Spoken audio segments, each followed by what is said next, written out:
안녕하세요. 저는 딸아이 하나 키우며 살아가고 있는 평범한 40대 주부입니다. 하나 있는 아이임에도 불구하고 막 사춘기에 접어든 아이인지라 손 갈 곳이 한두 군데가 아닌 탓에 아주 바쁘게 살고 있는 서툰 엄마이기도 하죠. 그러다 보니 결혼 전에는 자주 만나던 친구들도 이젠 특별한 행사가 없으면 얼굴 보기가 쉽지 않아요. 결혼해서 아이 키우시는 분들이시라면 아마 다들 공감하시겠죠? 사정이 이렇다 보니 비록 서로 얼굴은 모르더라도 누구보다 내밀한 속 이야기까지 공유할 수 있는 이곳 사연들이 참 친근하게 느껴집니다. 저 역시 결혼해서 살면서 겪은 이야기들을 모두 토해내자면 책 한 권으로도 부족함을 느낄 테지만 아무래도 제 속사정이다 보니 털어놓을 곳이 마땅치가 않았어요. 사실 남들 들려주기에 그렇게 유쾌한 일도 아니거든요. 그래서 오늘은 그동안 여러분들 귀한 사연 많이 내어주셨던 바로 이곳에서 제 이야기를 한번 털어놓아 볼까 합니다. 그래도 우리가 한 식구로 한솥밥 먹고 산 세월이 얼마인데 이렇게 우리 모자에게 야멸차게 굴 수가 있어? 남도 아니고 자식까지 같이 낳아놓고 살아놓고는 너 나중에 시연이 보기 부끄럽지 않을 수 있겠어? 어머니야말로 저를 시연이 엄마로 존중해 주셨다면 어떻게 이런 파렴치한 일을 벌일 수가 있어요? 저를 가족으로 먼저 대우해주지 않으신 건 어머님이 먼저예요. 저도 더 이상 이런 취급 받아가며 어머니 가족으로 살 생각 더는 없으니 죄 지은 만큼 벌 받으세요. 이 짧은 대화만으로 그동안의 제 결혼 생활이 어땠을지 대충 짐작이 가시죠? 결혼 생활 내내 제게 무시로 일관하던 시어머니에게 마지막 순간만큼은 통쾌한 한 방을 날리고 나왔습니다. 지금껏 누구에게도 속 시원히 얘기해보지 못했던 제 결혼 이야기 한번 들어보시겠어요? 저는 성격이 꽤나 무던한 편입니다. 웬만한 일로는 화도 잘 내지 않는 편이고 감정의 기복이 그렇게 심한 편이 아니에요. 그러다 보니 남들 눈으로 보기에는 다소 사람이 둔해 보이고 무덤덤해 보일 수도 있다고 생각해요. 저를 낳아주신 부모님께서도 예외가 아니시니까요. 우리 혜연이는 내 딸이지만 참 부처님 가운데 토막이 따로 없어. 예민하면 예민한 대로 살면서 스트레스 받을 일이 많으니 어떻게 보면 차분한 우리 딸 성격이 복일 수도 있겠다. 그래도 살면서 난 눈치 봐야 할 일이 얼마나 많은데 너무 무덤덤하기만 해서 혹시 여우 같은 인간 만나 괜한 상처받을까 엄마는 늘 걱정이야. 제 성격이 저희 부모님하고는 별로 안 닮았거든요. 오히려 엄마나 아빠나 젊어서부터 장사로 먹고 살아오신 분들이라 그런지 남들 눈치를 기민하게 알아채시는 분이었습니다. 그런 분들의 시선으로 보니 당연히 제가 걱정스러웠을 법도 해요. 하지만 부모님 걱정과 달리 무던한 저는 웬만한 사람 상처받을 일들도 어지간해서는 그렇게 예민하게 받아들여지지 않더라고요. 제 나름대로는 제 성격의 장점이라고 생각하는 부분입니다. 결혼할 때도 마찬가지였어요. 남편은 남들 눈을 많이 신경 쓰는 사람이었지만 그래서인지 좀처럼 남들 의견에 흔들리지 않고 뚝심 있게 제 할 일 해나가는 제 성격을 처음에는 참 마음에 들어 했습니다. 넌 타고난 성격이 예민해서 굳이 신경 쓰지 않아도 될 말까지 자꾸 신경 쓰게 되는 게 너무 스트레스인데 당신은 사람이 굳건하고 강해서 좋아. 사실 나도 남들 말 신경 쓰고 싶어서 쓰는 건 아니거든. 이래서 성격이 팔자라고들 하나 봐. 지금 와서 생각해보면 예민해서 항상 매사에 불만이 많은 남편이 끊임없이 내뱉는 하소연에도 제가 짜증내지 않고 무덤덤하게 들어줬던 게 좋았던 게 아닐까 싶기도 해요. 불평불만 많은 사람을 세상 그 누가 반기겠어요. 일부러 의식하고 조심해야 할 사람 앞에서 말을 가리는 게 아니면 툭하면 입에서 미운 소리가 튀어나오곤 했던 남편이니 마음 깊이 교류할 만한 진정한 친구를 갖기 힘든 건 당연한 일이었습니다. 그런데 무슨 소리를 해도 그저 보살처럼 덤덤하게 들어주는 제가 나타난 거죠. 모르긴 몰라도 그 사람 저 처음 만나고 한동안은 실컷 제 얘기 털어놓느라고 적잖이 신이 났을 겁니다. 그런 단점이 있긴 했지만 예민한 사람답게 주위 사람 기분의 흐름을 예민하게 눈치채고 행동하는 센스 있는 점이나 기본적으로 사람 대하는데 싹싹한 모습 등 장점이 없는 사람은 아니었어요. 특히나 저랑은 성격이 거의 정반대에 가까웠기 때문에 남편의 그런 장점들은 제게는 없는 부분이나 마찬가지여서 그런 점들이 더 크게 다가왔던 것 같기도 합니다. 그리고 그 사람 하는 일이 영업이었어요. 별의별 사람들을 다 만나면서 생각지도 못하게 마음 상하는 일도 많고 사건 사고가 많을 만한 일을 하다 보니 저도 스트레스 받을 일이 많겠지 싶었습니다. 가뜩이나 성격도 저리 예민한데 먹고 살자고 성격에 맞지 않는 일임에도 저리 열심히 한다는 것도 그때는 성실함의 증거라고 생각했습니다. 마침 결혼 정년기이기도 했고 사람이 부족한 부분은 서로 채워가며 사는 거지 생각하며 그 사람의 청원을 받아들였습니다. 저희 부모님은 처음에 제 남편을 퍽 마음에 들어 하셨어요. 아무래도 제가 말수가 적고 성격이 좀 무뚝뚝한 편이다 보니까 반대로 첫 만남부터 제 친정 부모님께 싹싹하게 구는 남편이 예뻐 보이셨던 모양입니다. 제 위로 오빠가 한 명 있긴 한데 오빠는 제 성격처럼 이렇게까지 무던한 편은 아니어도 말수가 적고 무뚝뚝하긴 매한가지였거든요. 우리 혜연이가 참 차분하고 진중하고 다른 건 다 좋은데 제 성격이 무딘 편이다 보니까 주변 사람들 감정 헤아리는 데 있어서 좀 부족한 부분이 있거든. 그런 부분을 우리 최서방이 잘 감싸 안아줄 수 있을 것 같아서 나는 이제야 좀 마음에 안심이 되네. 제가 밖에서 있었던 일로 기분이 예민해지거나 속상한 일이 있을 때에도 혜연이가 참 넓은 아량으로 저를 잘 품어주거든요. 저도 이렇게 제 모자란 부분까지 타박하지 않고 잘 감싸 안아주는 혜연이 만난 게 참 제 복인 것 같아요. 저희 서로 부족한 부분 함께 채워주면서 잘 살겠습니다. 제 부모님 앞에서 저를 추켜 세워주면서 기분을 맞춰주는 남편을 보니 저도 마음이 흡족해졌습니다. 저 사람 말 맞다나 참 다른 우리 두 사람이 만났으니 서로에게 부족한 부분은 다른 한 사람이 채워가며 무던하게 잘 살 수 있으리라 그렇게 생각했습니다. 시댁과의 첫 대면도 그리 나쁘진 않은 편이었습니다. 단 한 사람, 저희 시어머니만 빼고 말입니다. 남편은 일남일녀의 장남입니다. 아래로 여동생이 하나 있죠. 처음 시댁으로 찾아간 자리에 시부모님 내외와 시누이까지 다 모여도 단출한 구성이었습니다. 당시에는 아직 시누이도 미혼이었거든요. 시아버지는 처음 저를 보시면서도 얌전하고 차분해 보이는 제 모습이 제법 마음에 드신 것 같았어요. 우리 우성이가 어릴 적부터 성격이 불같은 부분이 있어서 내가 항상 조심을 시켰어요. 물론 사람이 살면서 화나는 일이 어떻게 없을 수가 있겠어. 그런데 저 녀석은 그게 좀 과한 편이야. 사내면 사내답게 좀 대범하게 넘길 줄도 알아야 하는데 어릴 적부터 성격에 예민한 부분이 있는 그거 하나가 내가 참 걱정스러웠어. 그런데 지금 아가씨를 보니 사람이 참 차분하고 심지가 단단해 보이는 것이 우리 우성이랑 같이 살면 합이 참 잘 맞을 것 같아서 내가 마음이 놓여요. 세월은 공으로 먹는 게 아닌 모양인지 처음 만나는 자리에서부터 제 성격이 아버님 눈에 고스란히 드러난 모양이었습니다. 사실 아버님이 생각하신 제 성격만큼은 그대로 맞아떨어진 게 맞긴 하지만요. 시아버지가 제게 그저 좋은 말만 해주셨다면 옆에 앉아 계시는 시어머니께서는 첫 만남부터 제 아들 깎아내리는 것처럼 느껴지셨는지 기분이 썩 좋아 보이지 않으셨습니다. 이 사람은 세 사람 불러다 놓고 아들 흉만 보고 계신데 아가씨 보고 우리 애 두고 도망가라고 고사 지내는 것도 아니고 이만하면 우리 아들도 제 앞가림 잘하는 귀한 내 자식인데 뭘 그렇게까지 말하고 그래요. 아가씨, 이 사람이 괜한 노파심에 하는 소리니 너무 심각하게 생각할 거 없어요. 네, 그럼요. 걱정하셔서 하시는 말씀인 줄 잘 알고 있습니다. 걱정 마세요.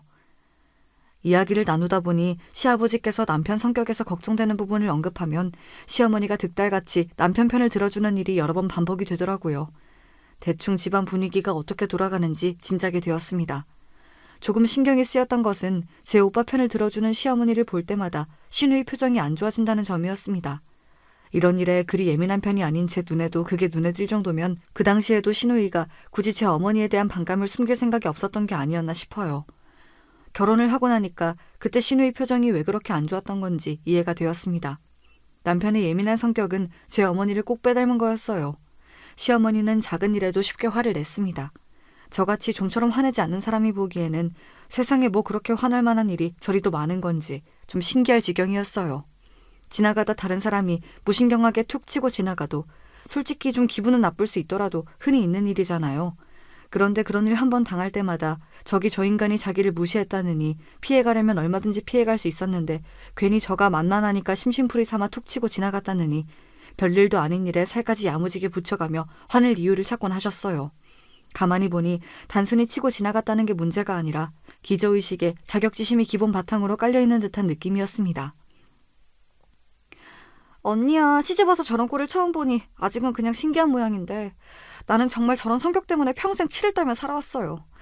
저런 사람이 집 밖에서 모르는 사람들한테만 저러겠어요? 같이 사는 사람은 정말 죽을 맛이에요. 부모가 됐으면 자식이 뭔가 실수를 하더라도 허물을 감싸 안아줘야 하는 거 아니에요? 설령 정말로 잘못한 게 있으면 거기에 맞게 훈육을 하면 되잖아요. 그런데 자기 심기 조금 거슬리면 너 엄마 말을 뭘로 아는 거야 부터 시작해서 자기를 무시를 하네, 니까짓 게 뭐 잘난 게 있다고 나를 괄시를 하느냐니 이게 자식한테 할 소리예요? 이성보다 감성이 앞서는 사람들의 대표적인 단점이죠. 흥분해서 사고방식이 정상적으로 작동하지 않으니 나중에 후회할 만한 말도 그냥 내뱉고 본다는 거죠. 저야 성인이 다 되어 만난 사람이기도 하고 성격도 시누이와는 다르니 저런 사람도 다 있구나 했으나 평생 저런 주 양육자 밑에서 자란 신우의 입장에서는 정말 상처가 될 만도 하다고 생각했어요. 예민한 사람은 자기 인생도 참 피곤하지만 주위 사람들도 참 비위 맞추며 살기가 쉽지 않겠다는 생각이 들었지요. 결혼하고 나서 한동안 남편이 회사 일로 많이 바빠졌어요. 회사가 사업 규모를 늘리는 모양이었나 본데 그러다 보니 특히 영업 실적 압박이 심해졌던 모양이에요. 가뜩이나 성격이 예민하기 짝이 없는 사람이 전에 없이 회사로부터 압박까지 당하다 보니 날카로운 성격이 더더욱 뾰족해졌습니다. 결혼 전에도 자기도 모르게 말이 날카롭게 나와서 제 앞에서 흠칫하던 걸 몇 번 본 적이 있는데 상황이 이렇다 보니 말투에 날이 서는 건 어쩌면 당연한 일이다 싶었어요. 당신 오늘 많이 늦었네? 밖에서 힘들었을 텐데 야식이라도 좀 해줄까? 지금 시간이 몇 시인데 야식 타령이야. 가뜩이나 가고 싶지도 않은 술자리 불려다니느라 속에서 구멍이 날 것 같은데 이럴 땐 좀 눈치껏 빠릿빠릿하게 굴 수 없어? 제 딴에는 고생하는 사람 챙겨주려고 한 말이었는데 대번에 남편이 버럭하더군요. 피곤하고 스트레스 받을 일이 많으니 말이 곱게 나오지 않나 보다 싶긴 했으나 그렇다고 그게 걱정해주는 사람 함부로 대해도 된다는 뜻은 아니죠. 제가 성격이 무던하고 상처를 쉽게 받지 않는 편이라고 했지 사람 간의 기본 예의 범절까지 무시당해도 된다는 뜻은 절대로 아니었으니까요. 당신 말이 좀 과하네? 밖에서 힘들었을 거라는 건 이해하지만 그럴수록 제 사람들에게는 언행을 더 조심해야지. 이번 일은 당신이 나한테 분명히 잘못한 거야. 생각 제대로 돌아오고 나서 제대로 사과해줬으면 좋겠어. 그러고는 남편이 집을 들어오든지 나가든지 그만 신경을 딱 끊어버렸습니다. 저도 곰곰이 생각을 하다 보면 제 잘못을 깨닫겠죠. 저야 그동안 제 할 일 하면서 충분히 시간을 주면 될 일이었습니다. 아니나 다를까 그래도 본인이 잘못했다는 건 알았는지 남편이 제 눈치를 어지간히도 보더라고요. 그 기민한 사람한테 처음으로 강하게 제 의사표시를 했는데 신경이 안 쓰이면 그게 더 이상할 일이었습니다. 사실 그러고 나서 제가 뭘 더 한 건 없습니다. 그저 남편을 내버려둔 게 다였어요.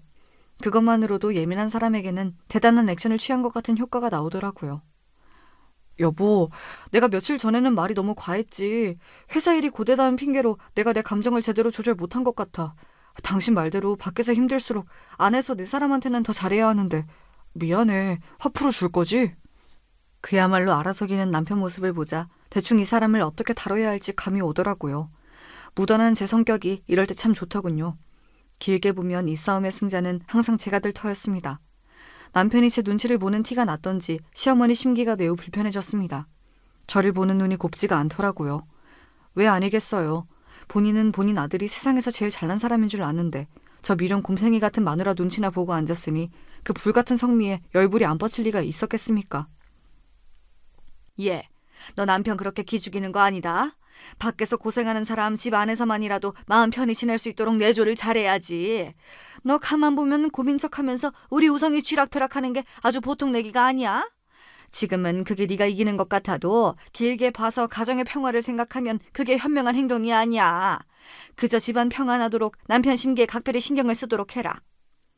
본인도 그렇게 남편 기살려주는 타입은 아니신 것 같은데 아들 문제에 있어서만은 확실히 객관성을 잃고 계신 것만은 분명해 보였습니다.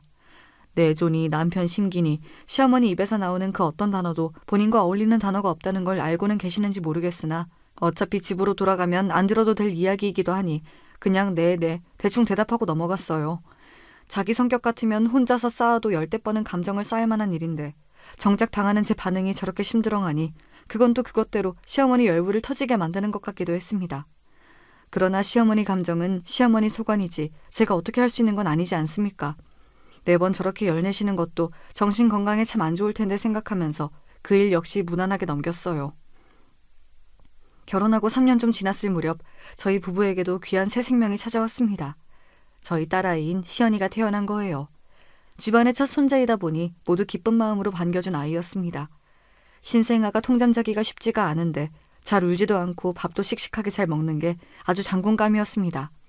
시댁에서 보기에도 저희 친정에서 보기에도 예민한 남편 쪽보다는 무던한 제 쪽을 많이 닮은 아이였어요.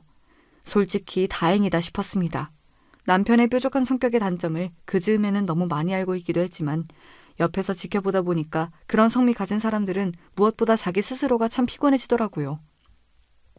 제 성격이 좀 답답하게 느껴질 수도 있겠으나 이 성격 가지고 평생 살아보니 그러고 사는 저는 크게 상처받을 일도 없고 사는 게 나쁘지 않았거든요. 아이 입장을 생각해봐도 그 편이 낫지 싶었습니다. 바라 맞이한던 첫 아이를 품에 안았으니 남편이라고 기쁘지 않을 리가 없었죠. 남편이 눈에 넣어도 아프지 않을 정도로 우리 시연이를 사랑한다는 것 자체는 의심의 여지가 없었습니다. 그런데 사랑으로도 극복이 안 되는 문제도 있더라고요. 여보, 내가 아이 대할 때에는 일관적인 태도로 대해야 한다고 몇 번을 말해. 자기 기분 좋을 때는 세상 둘도 없는 사람처럼 잘해주다가 자기 밖에서 기분 나쁜 일 있거나 조금만 심기 거슬려도 애 앞에서 팩 짜증이나 내고. 그게 아이 정서에 얼마나 안 좋은지 내가 수도 없이 말해줬지 않아? 우리 시연이도 방금까지 웃고 장난치던 아빠가 갑자기 자기 기분 안 좋다고 인상 찌푸리고 말도 함부로 하면 얼마나 혼란스럽겠어? 안 그러려고 해도 자기 아빠 앞에서 자꾸 눈치 볼 수밖에 없지 않겠어? 당신 밖에 나가서 눈치 보면서 사는 거 정말 지긋지긋하다며. 그러면서 정작 자기 자식은 집에서 당신 눈치나 보게 만들 거야? 성격이라는 건 정말 무서운 거더라고요. 가만 보면 남편이 제 말을 이해 못하는 눈치는 절대로 아닌데 제 성질머리 이기는 게 그렇게나 힘이 든 모양이었습니다. 남편 혼자만 생각하면 안타까울 일이나 남편의 그런 태도는 정말이지 아이 교육에 좋지 않았습니다. 그래도 아이가 뭔 모를 때에는 그저 아빠가 좋아서 쫄래쫄래 따라다녔지만 저한테도 눈치라는 게 생긴 이후부터는 슬그머니 아빠를 피하기 시작한 시연이었어요. 알아, 나도 노력하고 있어. 근데 사람 마음이 어디 마음먹은 대로 다 되면 세상에 성인군자 아닌 사람이 어디 있겠어. 나도 오죽하면 이러겠어? 그럴수록 엄마인 당신이 더 노력하면 되잖아. 그러는 게 부부 아니야? 처음 몇 번은 노력하는 신용이라도 해보려던 남편이 이러한 상황이 계속 반복되자 이제는 적반하장으로 나오기 시작했습니다. 하기야 좋은 말도 3번이면 지겹다는데 듣기 싫은 소리 반복해서 듣는 기분이 좋을 린 없었습니다. 하지만 저도 부모가 되었으면 할 도리는 해야죠. 다른 건 무던하게 넘겨줄 수 있는 문제라고 해도 아이가 상처받을지도 모르는 일을 그냥 지나가는 건 결코 있을 수 없는 일이었습니다. 다른 건 몰라도 우리 시연이 마음 다치는 꼴은 절대로 두고 보지 않을 거야. 당신 그렇게 당신 성질 못 이길 것 같으면 그럴 땐 차라리 집에 들어오지 마. 밖에 나가서 풀 거 다 풀고 애한테 아빠로서 제대로 대할 수 있을 때 그때 마음 갈무리하고 집으로 들어와. 나 이것만큼은 절대 양보 못하니까 그런 줄 알아. 정말로 이 문제만큼은 손톱만큼도 져줄 생각이 없었습니다. 당연한 거 아닙니까? 본인 성질머리가 그러면 애 앞에서 더 조심을 할 생각을 해야지. 그걸 어떻게 제 자식 앞에서도 그대로 팩 성질 부릴 생각을 하고 있어요? 그건 부모로서 절대 안 될 말이었죠.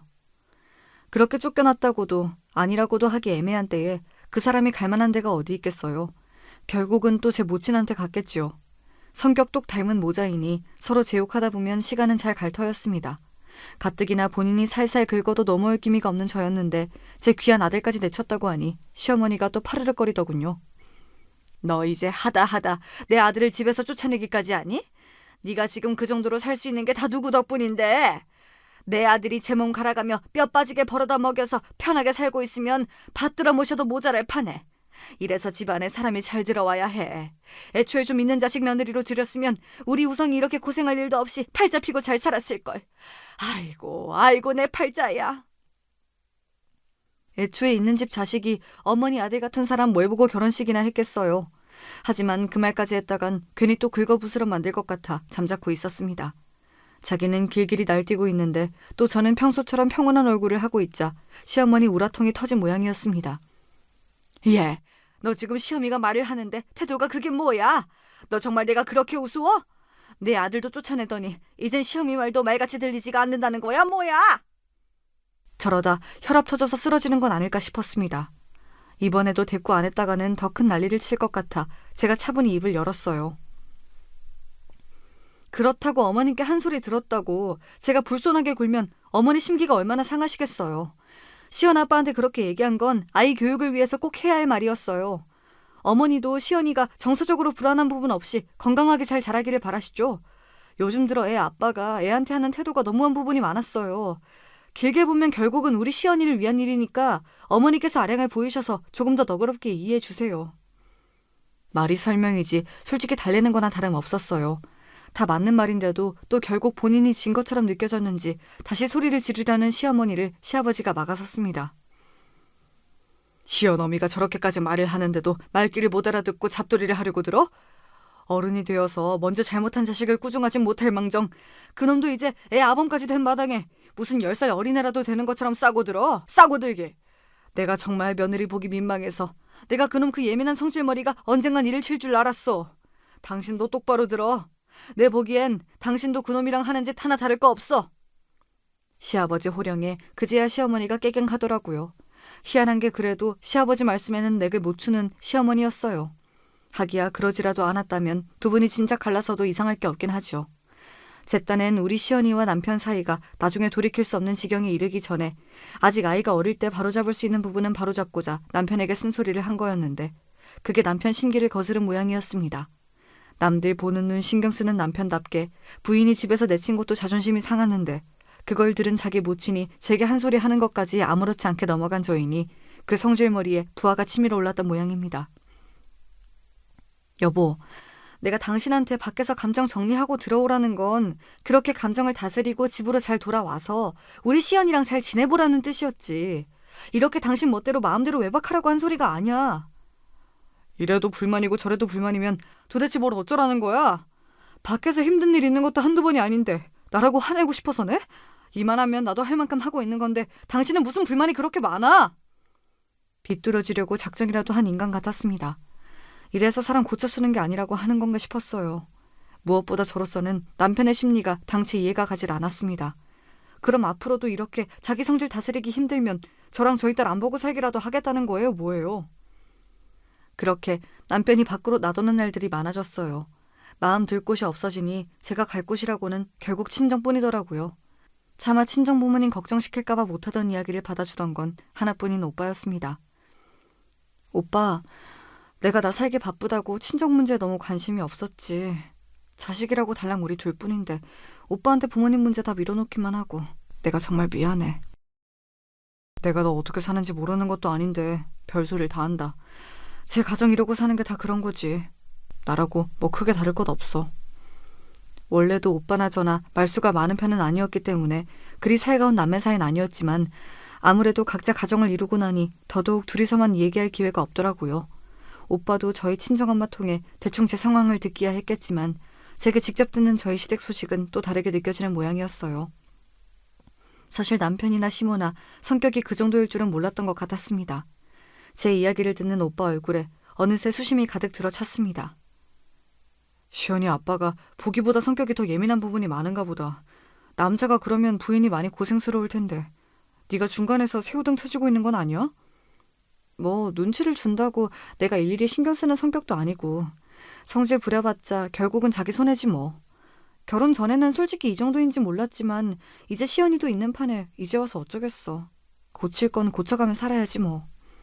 제게는 이미 일상이 된 문제라서 그렇게 심각하게 받아들이지 않았는데 새로이 듣는 오빠 입장에서는 제 걱정이 많이 된 것 같았어요. 그래도 동북 형제라고 동생이 시집가서 고생할까봐 마음 써주는 오빠를 보니 이제 오빠도 나이를 들었구나 싶었습니다. 그 즈음에는 만날 출근하기 싫다는 말을 입에 달고 사는 남편이었습니다. 원래도 영업직을 좋아하는 편은 아니었습니다만 당장 내일이라도 회사 때려치우고 말겠다는 기세로 진저리를 치는 남편을 보면서 솔직히 좀 걱정스러웠습니다. 정 그 일이 하기 싫으면 다른 제대로 된 일자리라도 미리 구해놓던가 영업한답시고 만든 인맥들이랑 술 마시는 것 말고 딱히 다른 자기 개발을 하고 있지도 않은데 이직이 쉬울 리가 없었으니까요. 요새 같으면 다 때려치우고 장사나 하면서 살면 속이 편하겠어.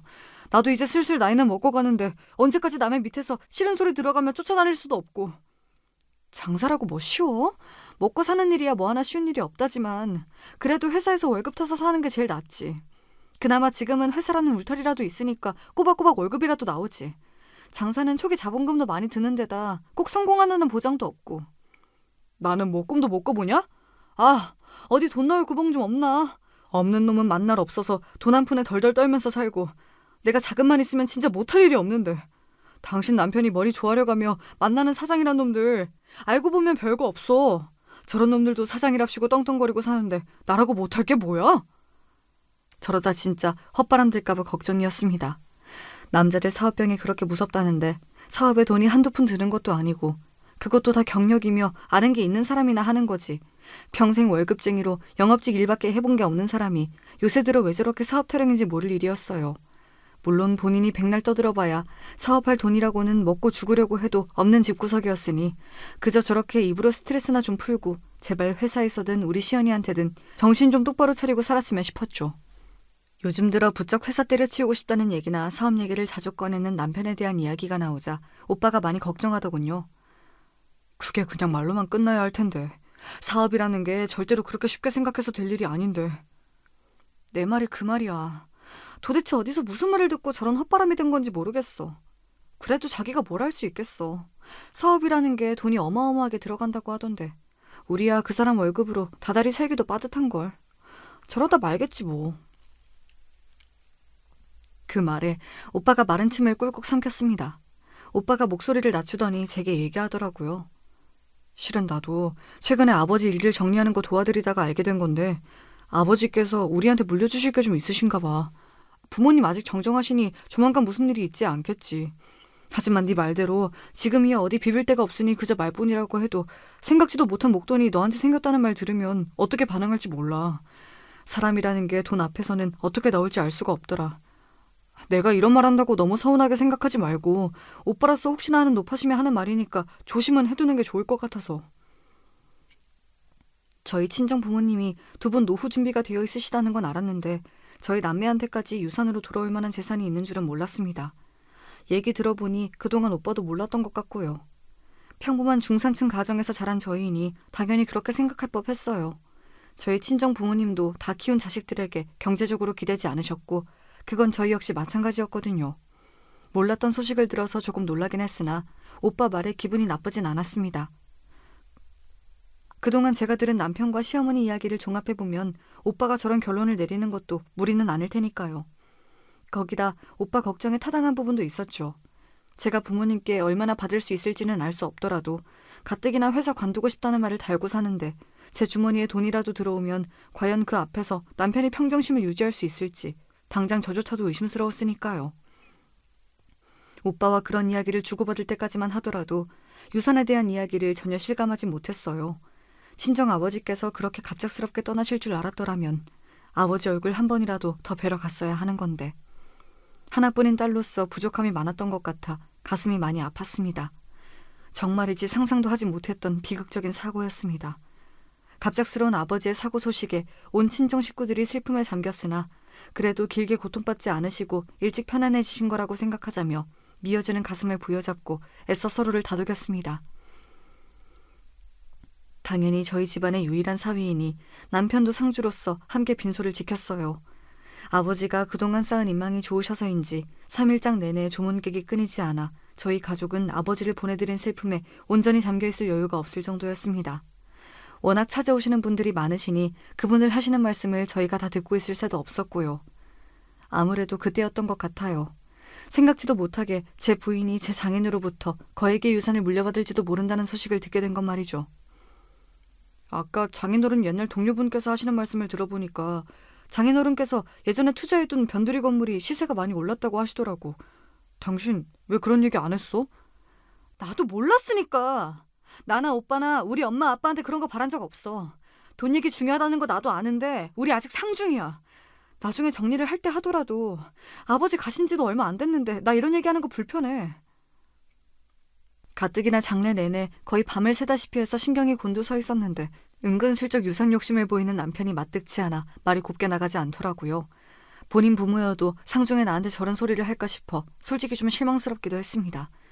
어차피 받을 유산 며칠 늦게 물어본다고 어디 가는 것도 아닌데 꼭 이런 타이밍에 저렇게 눈치 없이 굴어야 하나 싶었죠.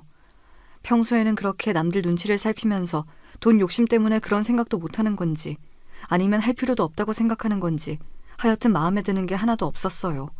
오빠가 전에 걱정하면서 해주던 얘기도 생각나고 머릿속이 복잡해졌습니다. 그렇게 장례가 끝나고 본격적으로 유산에 관한 이야기가 나오게 되었어요. 전에 오빠한테 들었던 이야기도 있고 해서 일단 그 자리에 남편은 동석하지 않고 친정엄마와 저희 남매 둘이서 먼저 이야기를 시작했습니다. 너희 아버지 사고로 보상금이 나온 건 알고 있지? 돈이 아무 죄가 없다지만 솔직히 내가 그 돈 갖고 있고 싶지가 않구나.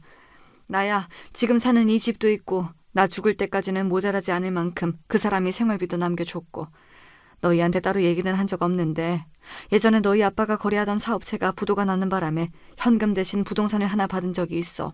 그게 그 당시에는 워낙 총구석의 낡은 건물이라서 사실 돈 될 만한 건 아니었는데 우연찮게 그 주변에 리조트가 들어서게 되어서 생각지도 못하게 시세가 많이 올랐더라고.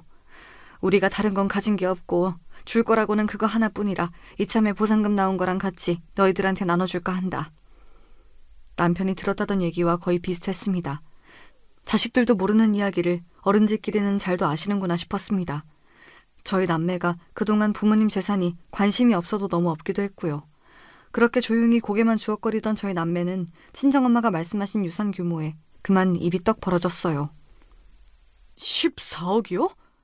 그래, 부동산 처분한 거랑 보상금 합치니 그 정도 되더구나. 상속세며 세금 다 뗀 금액이 그만큼이니까 너희 둘이 각각 7억 정도라고 생각하면 된다. 복잡한 건 너희 아버지 생전에 함께 처리를 했으니 니들이 달리 신경 쓸 건 없고. 예상보다 금액이 너무 컸습니다. 태어나서 구경도 해본 적 없는 큰 돈이었어요. 저희 부모님한테 그만한 돈이 있다고 생각도 해본 적이 없어서 정말 놀랐습니다. 그건 오빠도 마찬가지였어요.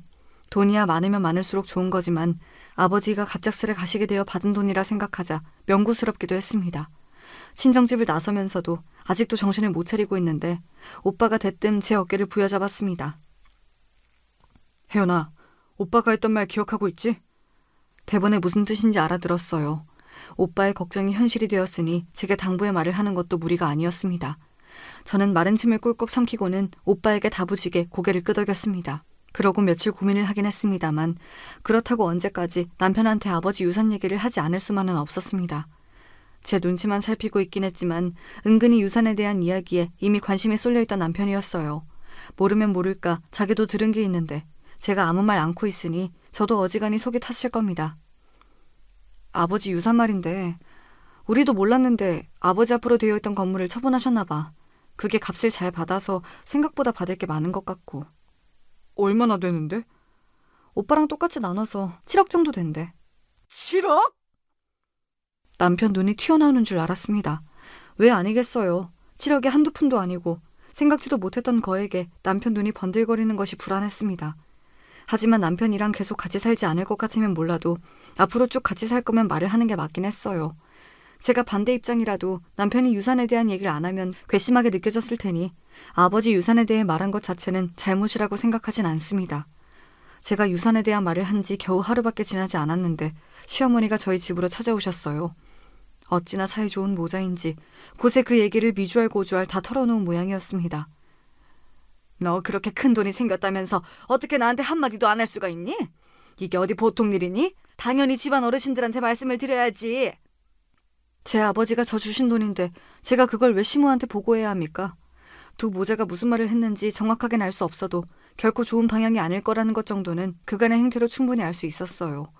아니나 다를까 시어머니가 대뜸 그러더군요. 그게 적은 돈도 아니고 그런 돈은 가만히 놀리는 거 아니다. 내가 그동안은 굴릴 만한 돈이 없어서 얘기를 안 했는데 실은 내 지인 통해서 아주 좋은 투자처가 하나 생겼거든. 그게 끼워주기만 하면 수익률은 무조건 보장되어 있는 건데 내가 먹고 죽으려고 해도 거기 넣을 돈이 없어서 잠도 안 왔더랬어. 그런데 이렇게 다시 없을 기회가 오다니 우리가 돈복이 아주 없는 건 아닌가 보다. 저희 아버지 유산인데 왜 우리 돈복이 되는 건지 모를 일이었습니다. 평소에 그렇게 마음에 안 차는 며느리 남처럼 대하시더니 뽑아먹을 게 생기니 제 돈이 당연히 당신 돈인 것처럼 말하는 것도 못마땅했죠. 그런 쪽으로는 생각을 안 해봐서요. 그리고 세상에 무조건적으로 수익률이 보장된 투자처라는 게 어디 있겠어요. 다들 자기 사업에는 그런 식으로 얘기하겠죠. 얘가 뭘 몰라도 이렇게 몰라? 그 돈 그냥 은행에 처박아두면 물가 오르는 만큼 손해인 거야. 그래, 어머니 지인분 나도 아는 분인데 그분이 돈 관련해서는 정말 확실한 분이셔. 절대 당신 원금 손해보는 일 없을 테니까 믿고 맡겨도 돼. 고양이한테 생선을 맡기지 저들 모자를 어찌 믿고 돈을 맡기라는 건지 참 기가 찼습니다. 하지만 제 입장에서도 반드시 확인하고 넘어가야 할 부분이 있었죠. 저한테도 저희 아버지께서 물려주신 귀한 돈이에요. 당연히 제 의사가 제일 중요한 거 아니에요? 해주신 말씀은 생각은 해볼게요. 그렇게 두 모자 피말리는 며칠의 시간이 더 지났어요. 그 사이에도 그 둘에게 얼마나 들볶였는지 모릅니다. 이런 천금 같은 기회 날릴 거라며 윽박지르다 거의 애원을 하다 아주 난리도 아니었죠. 결국 저는 단단히 단서를 달고 돈을 빌려주기로 했습니다. 하도 말씀을 하시니 일단 빌려드리긴 하는데 저로서도 결코 쉬운 일이 아니라서요. 세금 문제도 있고 이런 일일수록 깔끔해야 하니 공증도 해주셔야 해요. 아시겠어요? 그럼 당연히 해줘야지. 두 모자가 눈이 벌개져서 달려드는 걸 보면서 진심으로 추하다는 생각이 들었습니다. 제 돈이 자기들 것이 된 것도 아닌데 모자가 신이 나서 시댁으로 쫓아가더군요. 이제는 당연하게 제 마누라와 자식 둔 집이 아니라 시댁에 들락거리는 남편이었습니다. 그렇게 송금을 하고 다음날 시댁으로 찾아갔습니다. 약속하신 공증 받으러 왔어요. 서류 준비해 주신다고 하셨죠? 당연한 요구를 하는 저를 보는 시어머니 표정이 가소로웠습니다. 어제까지 제 돈 빌리겠다며 비굴하게 굽신거리는 모습은 온데간데 없었죠. 순진한 년, 공증은 무슨, 내 주머니에 들어왔으면 내 돈이지. 다시 생각해도 참 기가 막힌 소리였습니다. 무슨 소리를 하시는 거예요? 우리 아버지가 저 주신 유산인데 그게 어떻게 어머니 돈이 돼요? 말 같지 않은 소리 말고 하기로 한 공증이나 하세요. 당신 그게 시어머니한테 무슨 말버릇이야? 어른 무서운 줄을 모르고? 니놈이야말로 남의 돈 무서운 줄 모르고 이게 뭐하는 짓이야? 너 시어머니한테 부끄럽지도 않아? 내가 너 그렇게 내 아들 가르치려 드는 꼴 그동안 얼마나 보기 싫었는 줄 알아? 이제 너한테는 더 볼 일 없으니까 더는 내 아들 기죽이지 말고 그만 이혼해. 뭐 저딴 인간이 다 있습니까? 바로 전날 저한테서 제 아버지 유산을 몽땅 뜯어놓고는 다음날 이혼 통보를 해요? 저게 사람 새끼입니까? 제 어미 뒤에서 의기양양한 표정을 짓고 있는 남편놈 머리털을 몽땅 뽑아버리고 싶었습니다. 그래, 나도 이런 거지 같은 사기꾼 집안 것들이랑 더러워서 못 살겠다. 잘 됐네. 시연이는 우리가 잘 키울 테니 너는 이혼 도장이나 얼른 찍으렴. 시연이를 댁들이 왜 키워? 당신네들은 곧 감옥 갈 텐데. 제가 두 모자를 한 건 약 올리며 내뱉자 둘 표정이 멍청해지더군요. 저는 시어미 면상에 준비해온 서류를 집어 던졌습니다. 시무와 남편놈이 피고로 기재된 사기죄 고소장이었습니다. 내가 이걸 쓰면서도 설마 했는데 설마 니들이 이렇게나 사람 새끼가 아닐 거라고는 미처 생각을 못했구나. 제가 오빠한테 들은 소리가 있는데 아무 생각 없이 저것들한테 돈을 내줬겠어요. 좋은 투자처가 있다며 돈 빌려달랄 때부터 공증 약속을 받아내기까지 모든 대화는 이미 녹음되어 있었습니다. 저것들이 제 돈을 떼먹으려는 정황은 확실했지만 실질적인 금전적 피해가 없으면 사기죄 입증이 안 된다고 하더라고요. 그런데 제가 시모 계좌로 돈을 입금한 기록이 있으니 이제 명백하게 사기죄가 성립된 거였죠. 제게 돈 뜯어내겠다고 두 모자가 난리를 치는 며칠간 저도 만반의 준비를 하느라 꽤 바빴거든요. 내가 거지 같은 너희 모자 뭘 믿고 그 거금을 주겠어. 이 쓰레기 같은 것들. 도대체 무식도 정도 것이지. 내가 녹음을 안 했다 치더라도 그 큰 돈이 오간 기록이 있는데 판검사들이 바본 줄 알아? 당연히 나한테 돌려줘야 할 돈이라고 하겠지. 니들 주제에 구경도 못할 큰 돈 있다고 하니까 눈이 횟가닥해서 똥오줌도 못 가린 모양인데 제 자식, 제 손자 키워주는 사람 뒤통수를 쳐도 이따위로 쳐?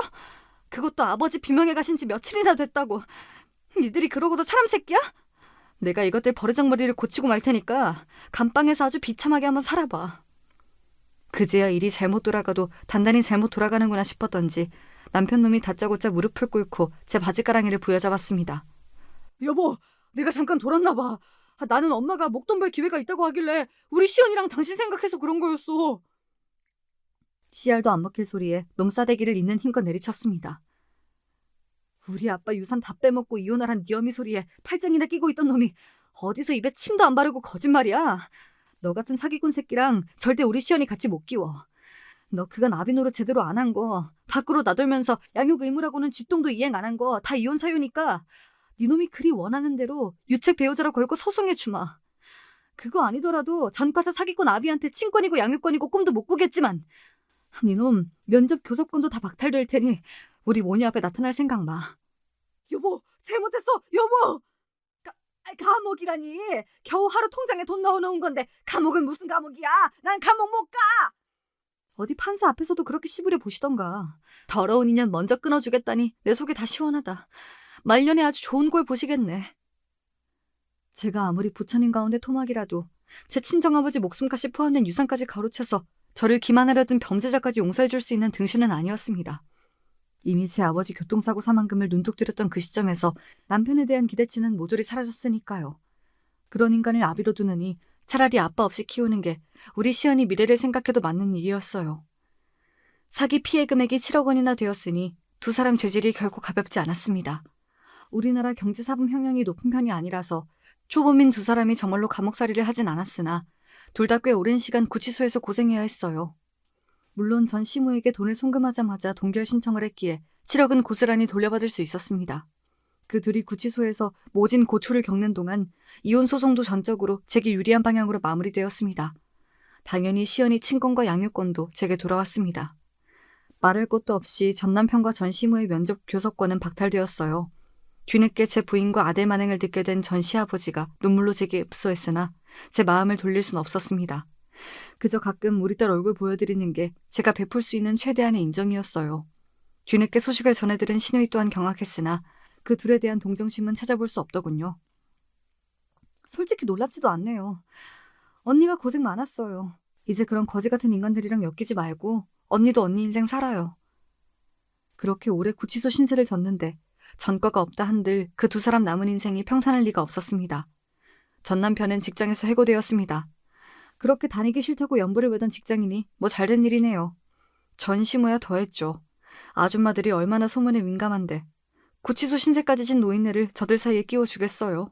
집 밖에서 얼굴도 들고 다니지 못하니 집구석에 처박혀 폐인처럼 산다는 소식은 전해 들었습니다. 제게 경고를 하면서도 설마 동생이 이렇게 참담한 일까지 겪게 될 줄은 몰랐던지 잘못한 거 하나 없는 저희 친정오빠가 제 얼굴을 못 보더라고요. 오빠 아니면 정말 험한 일을 당할 뻔했다며 그저 고맙다고 서로를 다독여 주었어요. 친정엄마도 괘씸한 전남편 모자의 행태에 분기탱찬하셨으나 그런 인간 쓰레기들 딸과 손녀 앞에서 치워버린 것만으로도 잘했다며 제 이혼을 전적으로 지지해 주셨습니다. 그렇게 전남편과의 인연은 완전히 끝이 났어요. 어떻게 제 자식 키우는 사람을 상대로 철천지 원수에게도 못할 그런 극악무도한 행동을 벌인 건지 지금으로서도 이해가 되지 않습니다. 이제 완전히 남이니 그런 인간을 이해하고 말고도 할 것 없지만요. 아이를 불안하게 만들던 아비가 곁에 없어서인지 시연이도 정서적으로 빠르게 안정을 찾아갔습니다. 항상 제 엄마를 첫 번째로 생각해주는 사랑스러운 엄마 껌딱지 딸이에요. 그래, 나한테는 우리 시연이만 있으면 된다. 그 마음으로 두 모녀가 오순도순 살아가고 있습니다. 그렇게 오늘도 저희 두 사람의 소중한 하루하루가 쌓여가고 있어요. 결국 파국으로 끝난 저의 결혼 생활 이야기는 이쯤에서 마무리할까 합니다. 속 이야기를 다 털어놓고 나니 조금 가벼워진 것도 같네요. 누구에게도 쉽게 말할 수 없었던 이야기 끝까지 함께 해주신 여러분 정말 감사합니다.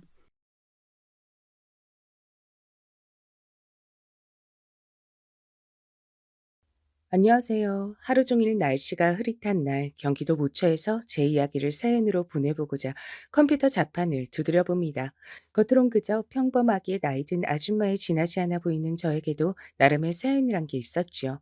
어쩌다가 남편하고 인연이다 결혼까지 하게 됐고 저는 당시 20대 중반의 나이에 집안 형편도 어렵고 가방 끈도 짧고 배운 기술이 있는 것도 아니었으니 주변에서 온통 적절한 때에 시집 잘 갔다는 소리만 들었습니다. 그래서 저도 그런 줄로만 생각했고 기쁨 속에서 결혼 생활을 시작했던 것 같아요.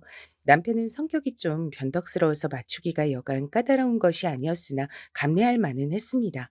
결혼을 했다고 해서 제가 일을 아예 안 다닌 것은 아니었기 때문에 작은 사무실에 출퇴근을 하면서 남는 시간에 집안 살림을 하고 시댁에 들러서 며느리 노릇을 다 하고 그렇게 지냈죠. 고단하긴 해도 모든 게 괜찮았습니다. 계속해서 뱃속에 아이가 안 들어서는 게 문제로 여겨지기 전까지만 그랬어요. 결혼하고 나서 3년이 지날 무렵부터 아이 소식이 아직도 없다는 것을 시댁 측에서 이상하게 여기기 시작했습니다. 그러면서 절 향한 멸시, hir난, 구박이 시작됐던 것 같아요. 저도 답답해서 미칠 노릇이었습니다. 제발 뱃속에 아이가 찾아왔으면 한다고 매일 밤마다 빌었지만 한 번도 소식이 없었어요. 당시에 제가 느끼기에 남들은 결혼 3년째 아직 아이가 없는 경우는 생겼다가 유산한 경우밖에 없던데 전 그런 것조차 없었으니 이루 말할 수 없이 속상했습니다. 누구보다 당사자인 제가 가장 속상했지만 시댁 식구들은 절 향해 아이도 못 갖는 주제에 끈질기게 며느리 자리만 지키면서 버텨대든 철면피라고 그렇게 부르며 손가락질을 했습니다. 여보, 남들은 별로 어렵지 않게 갖는 게 이세 같던데 왜 우리 부부한텐 아직도 소식이 없을까요? 글쎄, 삼신 할망구가 우리 집을 못 찾아오나 보네. 길치가 따로 없어. 하지만 그런 상황 가운데 초조해하며 하루하루 피가 말라가는 건 저뿐인 듯 했습니다. 남편은 강 건너 불구경을 하듯 항상 태도를 그렇게 굴었죠. 제가 시댁 식구들에게 구박을 심하게 받는 것도 남편은 알았지만 그건 역시 남일 보듯이 굴었습니다. 그렇기나 부부간에 유대감이 없는 남자였는데 전 그런 것도 당시에 고려하지 못하고 그저 제가 떨어지지 않기 위해선 꼭 붙잡아야 할 유일한 생명줄인 것 마냥 남편을 그렇게 여겼던 것 같아요. 남편에게 하소연을 하면서도 정작 따지진 못하고 시댁 식구들 앞에서 할 말 한 번 제대로 해본 적 없고 그런 시간만 보내다가 결혼 5년을 채웠습니다. 도저히 안 되겠다. 하등 쓸모없는 걸 언제까지 참아주고 기다려줘야 돼? 우리 아들 곁에서 이젠 떨어져라. 어머님, 그 말씀은 이혼을 하라는 건가요? 어떻게 저한테 이러실 수가 있으세요? 그간 제가 얼마나 군소리 한 번 안 하고 어머님 말씀 따르면서 별별 종노릇까지 다 했는데 그걸 뻔히 아시면서 어떻게 이러세요? 종노릇이라니? 너 어디 가서 말 조심해. 누가 보면 내가 며느리 잡아먹는 시어머니인 줄 알겠다. 나같이 인내심 좋고 생각 깊은 사람이 또 어디 있다고. 그런 황당한 오해받는 건 상상만 해도 억울해. 어휴, 넌 그냥 입이나 꼭 다물고 우리 아들하고 이혼해. 나도 귀한 아들한테 이혼 딱지 붙여주기 싫은 엄마인데 네가 애 하나 못 가지는 몸이니 뭘 어쩌겠어. 그간 똥 밟았다 생각하고 이제라도 우리 아들한테 옳은 짝을 붙여다 줘야지. 하여간 넌 쓸데없는 소리 하고 다니지 말고 입 꼭 닫고 이혼만 해주면 돼. 어려운 거 아니잖니? 결혼하고 5년 동안 아이 소식이 없었을 때 시어머니로부터 그런 소리를 들었습니다. 이혼하고 몸만 달랑 나가달란 통보였죠.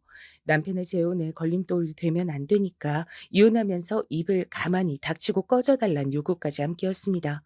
그런 걸 요구할 거라면 적어도 대가는 있어야 했던 거 아닐까요? 제가 얼마나 우스운 존재로 비춰졌으면 10원 한 장 내미는 법이 없었을까요? 그간 눈칫밥을 지독하게 먹어오면서 어떻게든 버티고 살려고 했던 저의 부단한 모든 노력들이 사실은 아무 의미도 없는 것이었다는 판결문이 내려진 것 같아서 너무 비참했습니다. 시어머니께서 말씀하시길 남편도 이미 저와 이혼하는 것에 긍정적으로 동의를 했다고 하셨어요.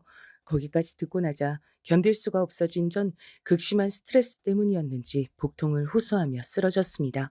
전 병원에서 눈을 떴고 의외의 사실을 알게 됐어요. 의사의 말에 귀를 의심했죠. 네? 뭐라고요? 제가 임신을 한 상태라고요? 검사를 해보니까 임신 상태였을 뿐더러 무려 13주나 되어 있었어요. 그런데 배가 전혀 안 나와서 제가 눈치를 못 챘던 겁니다. 아이고 참나. 임신 소식을 이렇게 요란하게 알리는 며느리 얘긴 내가 듣도 보도 못했는데 넌 참 유난이다. 시어머니께선 민망함을 털어내시려는 듯 연신 제 옆에서 손 부채질을 하며 말씀을 하셨습니다. 남편은 구석에서 자고 있었어요. 살짝 코까지 골면서 팔자 한번 좋아 보였죠. 다른 환자들과 같이 쓰던 다인용 병실이었기 때문에 저는 남편의 그런 모습이 창피하고 민망하였으나 시어머니께선 기특한 우리 아들을 바라보는 눈빛으로 흐뭇해 하셨죠. 어머님, 그러면 이제 이혼 얘긴 없어진 건가요? 제가 임신을 했잖아요. 그 그래야지. 너도 참 내가 하도 오래도록 손주 탄생을 기다리다가 목이 빠지게 돼서 섭섭하고 답답한 마음에 한 소리를 한 것 좀 가지고 혼자 진지해져서 왜 그러니? 이혼이란 게 어디 쉬운 일이야? 그냥 한 번 해본 소리나 마찬가지였어. 네? 저는 충격받아서 쓰러지기까지 했는데 자칫 잘못했으면 뱃속의 아이도 잃을 뻔한 복통이었는데 어머님께선 그냥 해본 소리였다고요? 그러길래 누가 그렇게 심약하래? 그래가지고선 애 낳기나 하겠어? 뱃속 아이가 무사히 태어나나 안 태어나나 내가 그것도 가만 두고 봐야겠구나. 그리고 이왕이면 꼭 나한테 손자를 안겨줬으면 한다. 손녀 말고 손자. 알았지? 시어머니께선 짜증을 내시며 나가버리셨죠. 그리고 이튿날 제가 태어날 때까지 와보지 않으셨습니다. 와서 하는 것 없이 자기나 하던 남편은 정작 제가 태어날 때 일이 바쁘다면서 와주질 않았네요. 그래도 저는 뱃속에 아이가 있어서 더 이상 외롭다는 생각은 들지 않았어요. 생명이 제 안에서 자리를 잡았다는 것 자체로도 놀라운 기적이더라고요. 아직 얼굴을 보지도 못했는데 벌써부터 든든했고 의지가 됐습니다. 이 세상 유일무이한 제 분신이 저의 뱃속에 들어있다는 게 믿어지지 않았고 너무 늦게 알아차려서 미안한 마음뿐이었어요. 몇 주 후 검진차 찾아간 병원에선 뱃속 아이의 성별을 넌지시 알려줬습니다. 우회적인 표현이었지만 바로 알아들을 수 있었지요. "어때? 오늘은 성별 구분이 된다고 하든 다녀온 병원에선 뭐래? 아들이래? 아들이라고 하지?" "아, 그게요. 어머님 병원에서 말하길 리본이 어울릴 것 같다고 그렇게 알려주더라고요." "뭐라고? 리본? 그렇다면 뭐야? 딸년이란 소리야? 머리에 리본 꽂고 다니는 건 딸년들이나 하는 거잖아. 손자 말고 손녀? 에라이!" "그래도 똑같이 어머님 손주예요. 너무 그렇게 실망하시면 뱃속에서 어머님 손주가 듣고 슬퍼할 거예요." "그런 우라질 같은 소린 때려치우렴. 나 실망시키고 싶지 않았음. 네가 아들을 임신했어야지. 그토록 오래 기다렸다가 아이를 품었으면서 기껏해야 딸년이어서 되겠어? 너도 참 너다." 시어머니 앞에서 더 아무 말도 못하고 입을 힘주어 닫고 주먹을 꽉 쥔 채로 돌아서야만 했던 게 당시의 제 모습이었죠. 시어머니만 떠올리면 머리가 아프다 못해서 터질 것만 같았습니다. 가슴은 뻐근하고 쓰라리고 갑갑했지요. 소위 화병이라고 불리는 것이었어요. 저는 화병을 시어머니 때문에 걸렸습니다. 임신한 몸으로 화병까지 앓자니 정말 죽은 맛이었는데 남편이란 놈은 일말에 도움도 안 됐어요. 저를 버티게 한 건 단지 부풀어 오르는 배 안에 든 소중한 생명이었습니다. 출산하면서도 저는 하마터면 죽을 뻔했어요. 출혈량이 엄청났다고 하더라고요. 출산 직후부터 의식이 날아갔다가 꼬박 사흘 만에 눈을 떴습니다.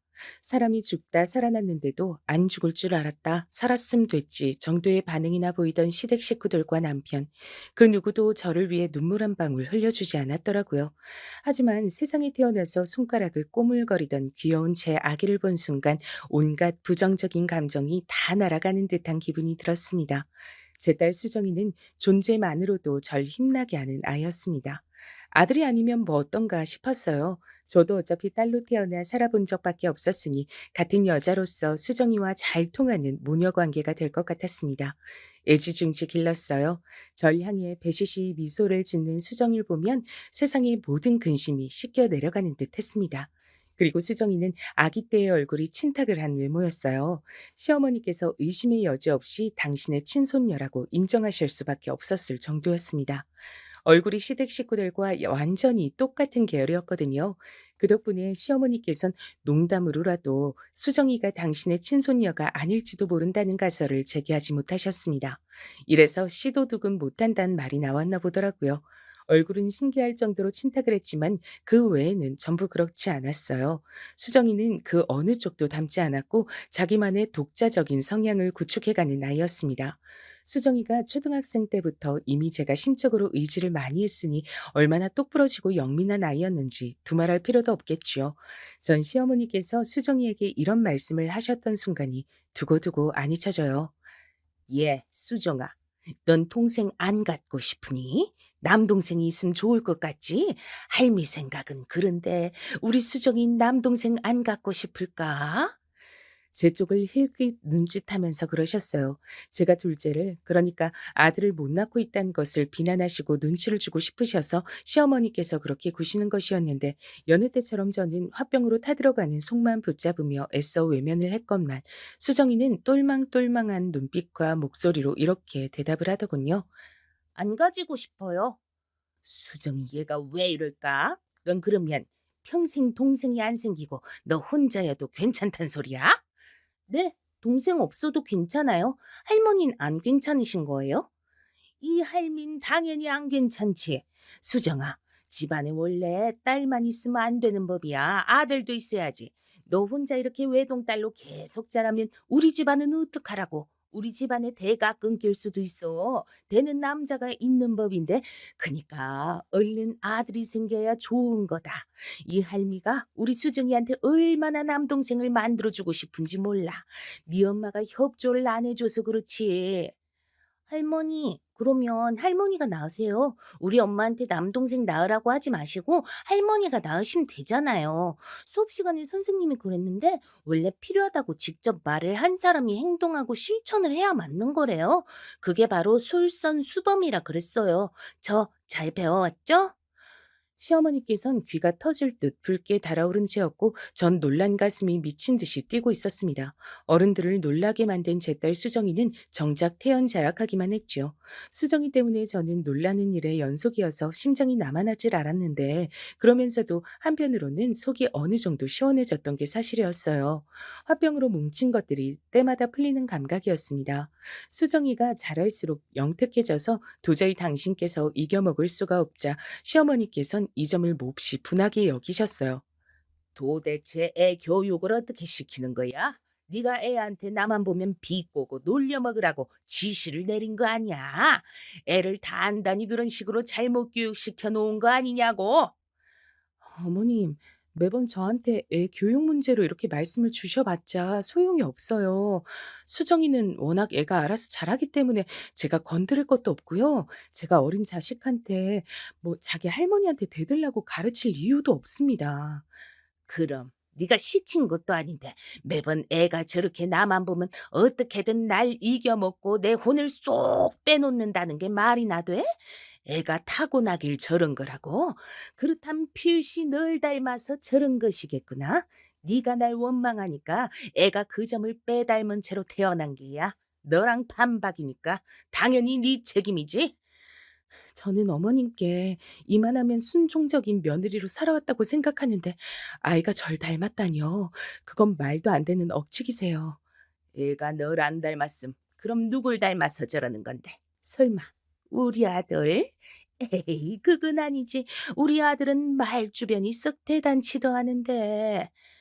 팔이 한없이 안으로 굽어도 차마 당신의 아들을 똑똑한 달변가라고 포장하시기엔 무리였나 봐요. 시어머니께선 수정이의 청산 유수가 남편을 닮아서 그런 건 절대 아닌 것 같다고 당정 지으셨습니다. 그리곤 끝내 애가 돌연변이 같다고 하셨죠. 시어머니 입장에선 갈수록 통제가 어려워지는 말썽쟁이 돌연변이 수정이가 저에겐 기쁨과 웃음만 안겨주는 존재였어요. 수정아, 자꾸 할머니 곤란하게 만들면 안 돼. 알았지? 왜? 할머니는 엄마를 항상 곤란하게 만들잖아. 그래서 할머니가 무슨 말을 하면 엄마가 곤란한 표정을 짓잖아. 근데 나는 왜 할머니 곤란하게 만들면 안 돼? 그, 그건 암튼 안 돼. 할머니는 집안의 최고 어른이시잖아. 최고 어른이면 모범을 보여야 하는 거 아니야? 책에서 봤는데 윗물이 맑아야 아랫물도 맑은 거래? 저는 어렸을 적에 농담으로라도 똑똑하단 소리를 못 들어본 아이였거든요. 아둔했죠. 착하단 소리는 많이 들어봤지만요. 세미도 약했고 집안 형편 때문에 학교도 대충 다녔다 보니까 글자도 늦게 익혔습니다. 그랬던 저였기에 제가 낳은 딸이지만 너무나도 신기했어요. 이런 영특하다 못해 발칙하게 느껴지는 생명체를 제가 낳았다는 게 믿어지질 않았답니다. 그런 생각으로 멍해진 저의 얼굴을 똑바로 바라보며 수정이가 쐐기를 박았었죠. 아무래도 할머니 맑은 물이 아니고 썩은 물인 것 같아. 그 소리를 듣는데 저도 모르게 웃음이 막 나왔습니다. 소리를 내서 크게 웃어버렸어요. 일방적으로 시달리며 분명한 가불관계 속에 을로지내며 그렇게 보내온 지난 시간들을 제 딸 수정이가 후련하게 보상해주는 것만 같았습니다. 답답한 자기 엄마를 대신해서 수정이는 언제든 앞으로 나서는 아이였습니다. 마치 하늘에서 절 위에 내려준 천군 만마 같았지요. 멋대가리, 인정머리 하나 없을지라도 남편이랍시고 옆에 착실히 끼고 살았건만 그런 저의 헌신에게 배신을 선사하고서 남편이 바람을 피웠을 적에도 수정이는 철저히 제 편이었습니다. 수정이가 아니었다면 전 억울해서 화병이 폭발하고 말았을 거예요. 남편이 바람을 부인하면서 되려 저를 몰아갔었거든요. 립스틱 자국에 이어서 여자 향수 냄새를 묻혀오더니 이번엔 와이셔츠 안에 웬 여자 머리카락이에요? 여보, 바람 아니라면서요. 아무리 정신을 빼고 살아도 다른 여자랑 붙어먹을 만큼 막장은 아니라면서요. 스스로 그랬잖아요. 처자식 두고 바람을 피울 정도로 최악의 인간은 아니라고. 직접 그런 소리 해놓고서 어떻게 이런 추잡한 증거를 떡하니 묻혀와요? 내가 그렇게 우스운 바보 천치로 보여요? 당신 요즘 갱년기인지 뭐 그런 거야? 나이가 들수록 왜 이렇게 사람이 예민해지고 포악해지고 눈에 뵈는 게 없는 것처럼 굴어? 난 대체 왜 셔츠 안에 그런 긴 머리카락이 들어갔는지 모르겠고 난 결백하니까 그렇게나 혼자서 날 바람 피운 놈으로 몰아가고 싶어서 망상하고 싶다면 어디 마음껏 해봐. 그런다고 해서 내 결백함이 사라지는 건 아니니까. 당신은 혼자 망상 실컷 하면 돼. 그런 거 참다가 정신병원 가는 것보단 낫지. 안 그래? 정신병원? 여보, 어떻게 바람을 피운 사람의 입에서 망상이란 소리가 나올 수 있어요? 나한테 조금도 미안하지도 않나 봐. 당신이 그러고도 자식을 둔 애아빠라고 할 수 있어? 의부증 환자가 따로 없네. 제발 정신 좀 차려. 슬슬 당신의 이런 의심 지겹다 못해서 짜증이 나려는 참이니까 홧김에 정신병원에 넣어버리는 수가 있어. 저는 남편이 그렇게 나오니까 덜컥 겁이 나서 무서워졌어요. 꼼짝을 못했죠. 제 친정은 힘이 없었고 전 항상 덜 아픈 손가락 취급받는 자식이었기 때문에 그 어떤 원조나 비호도 받아본 일이 없었습니다. 궁지에 몰리는 이런 순간에 도움이나 조언을 청할 곳도 없었어요. 그러나 그때 나서준 것이 바로 제 딸 수정이었습니다. 아빠, 그렇게 발뺌하셔도 소용없어요. 사실 엄마하고 저 이미 다 알고 있어요. 아빠가 상습적으로 바람 피우신 거. 왜냐면 엄마가 심부름센터에 일을 맡겨서 아빠 뒷조사에 들어갔었거든요. 그래서 진작에 다 알고 있었어요. 증거도 더 가지고 있었고요. 뭐라고? 심부름센터? 내 뒷조사? 네 엄마처럼 간이 콩알 만한 여자가 설마니 진짜로? 수정이의 거짓말에 제가 깜짝 놀라고 있는데 남편은 더 놀라서 뒤집어지려고 하더군요. 그때 눈이 마주친 수정이가 저한테 얼른 윙크를 보내왔습니다. 그래서 전 그런 게 아니라는 말도 못하고 우물쭈물하고 있었어요. 그런데 남편이 다 이실직고를 한 겁니다. 오라, 그래. 진작 알고 있었단 거지? 그래 놓고서 일부러 날 가만히 지켜본 거야? 내 입으로 실토하길 기다리면서? 맞아. 당신이 아는 그대로야. 그 여자들하고 내가 돌아가면서 3년 넘게 바람 피웠어. 근데 진지한 감정인 것도 아니었지만 당신은 이런 것 하나도 이해를 못 해줘? 어디서 여자가 건방지게 심부름센터 같은 걸 이용할 생각을 해? 3년 넘게 바람을? 한 명도 아니고 여럿하고? 예상은 했지만 훨씬 더 추잡한 사람이었구나. 나 이제 어떻게 당신 얼굴 보면서 한 집에서 살아야 하는지 모르겠네요. 그게 무슨 소리야? 진작에 다 알고 있었단 거 아니었어? 왜 지금 한 것처럼 충격을 받아? 설마 수정이 네가 말을 지어낸 거였어? 이런 괘씸한 것? 실토를 한 남편은 그제서야 함정에 빠졌던 걸 눈치챘지만 수정인 꼼꼼하게 녹음까지 해낸 뒤였죠. 걸핏하면 남편에게 성격이 이상하다느니 의부증 환자 같다느니 이런 소리를 들어온 제 속이 다 후련해지는 순간이었어요. 저는 왜 여태까지 이런 기발한 방법 하나를 떠올리지 못하고 대처도 못했을까 싶어 솔직히 말하자면 제 딸 수정이 앞에서 민망하고 면목이 없기도 했습니다. 우리 수정이 덕분에 속 시원하게 진상을 알게 됐네. 고마워. 우리 딸이 아니었으면 엄마는 또 억울했을 거야. 엄마, 이번엔 이혼할 거지? 뭐? 이혼? 글쎄, 우리 수정이 아직 대학도 안 갔는데 어떻게 엄마가 이혼 생각을 할 수 있겠어. 그건 나중에 한번 생각해 볼게. 나중에? 언제? 엄마 다 늙고 나서? 그럼 무슨 소용인데? 엄마, 자식 위해서 참고 사는 거, 그거 자식 위하는 거 아니야. 엄마가 안 행복한데 그 모습 보면서 자식이 어떻게 행복할 수가 있겠어? 맨날 할머니는 엄마 욕하고 깔보고 아빠는 엄마 무시하고 이게 정상이야? 그런데도 엄만 속 시원히 대꾸 한마디 못하고 꾹 참으면서 사는 거, 그렇게 사는 거 맞는 거냐고. 난 싫어. 엄마가 하루라도 빨리 자유롭게 살았으면 좋겠어. 나도 아르바이트 열심히 하면 되니까 나 키운다고 돈 들어갈 걱정 너무 하지 말고 그냥 엄마 편한 대로 하면 안 돼? 수정이가 작정하고 제 앞에서 이혼 얘기를 꺼냈을 때 전 주책스럽게도 눈물이 흘렸습니다. 전 그토록 나약한 엄마였어요. 딸이 꺼낸 이혼 이야기 앞에서 울기나 하다니. 이렇듯 엄마 자격이 없는 제가 수정이처럼 영민한 아이의 엄마여도 되는 것인가 싶었습니다. 하지만 수정이가 절 위한 천군만마란 생각을 머릿속에 떠올리면서 전 솔직하게 마음이 이끄는 대로 말을 꺼냈죠. 수정아, 엄마가 사실은 어떻게 해야 좋은 길인지 모르겠어. 나 자신을 위한 결정을 해본 적이 없었고, 상황이 닥치는 대로 늘 그렇게만 살아왔기 때문에 내가 주체적으로 어떤 큰 결정을 내린다는 게 너무 낯설고 또 겁이 나기도 해. 이혼 때문에 네 할머니랑 갈등을 빚을 생각만 해도 심장이 막 떨려서 무섭고 그래. 엄마 참 못났지. 아니야, 엄마. 그렇게 생각하지 마. 내 눈엔 세상에서 제일 멋지고 위대한 사람이 바로 엄마야. 내가 옆에서 꼭 붙어서 우리 엄마 지켜줄 테니까 엄만 걱정하지 마셔. 알겠지? 눈물로 고개를 끄덕인 저는 이튿날 남편에게 이혼을 통보했습니다. 사실 그 직전까지만 해도 정말 이혼까지 가야 하나 말아야 하나 고민을 했는데 형식적인 부부고 전 남편이 단지 제 남편이고 제 아이의 아빠라서 이 가정에 매달려 살아왔을 뿐이지 제 가슴이 남편을 사랑하고 있지 않다는 걸 깨닫자 더 망설이긴 싫더라고요.